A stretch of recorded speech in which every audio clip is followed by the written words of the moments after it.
প্রশ্নটি হচ্ছে বিকল্পটির মধ্য থেকে লুপ্ত পদটি খুঁজে বের করুন। মানে প্রশ্নবোধক চিহ্ন দেওয়া আছে, প্রশ্নবোধক চিহ্নের জায়গায় কত বসবে সেটা নির্ণয় করতে হবে।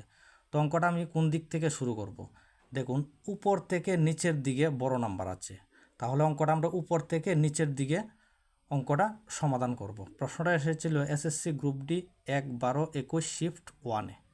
তো অঙ্কটার সমাধান হবে, এখানে দেওয়া আছে 5, এখানে দেওয়া আছে 8, এখানে দেওয়া আছে 189। তো সমাধানটা হবে 5-এর কিউব প্লাস 8-এর স্কোয়ার।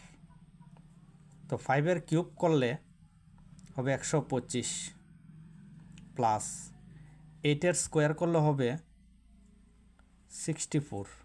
এখন দুটোটাকে প্লাস করব, দুটোটা প্লাস করলে হবে 189। নেক্সট নাম্বারটা দেওয়া হচ্ছে 6, এখানে করব 6-এর কিউব প্লাস, এখন নিচে আছে 7, মানে 7-এর স্কোয়ার।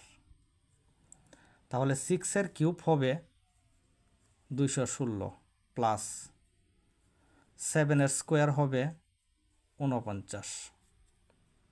এখন 216-র সঙ্গে যদি আমরা 49 প্লাস করি তাহলে হবে 265।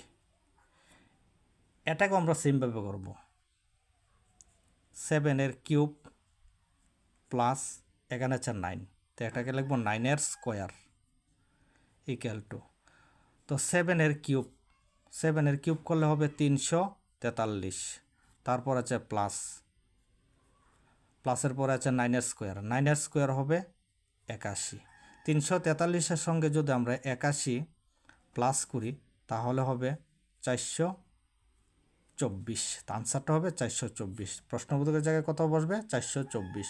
তাহলে অপশন 4টা হবে কারেক্ট আনসার।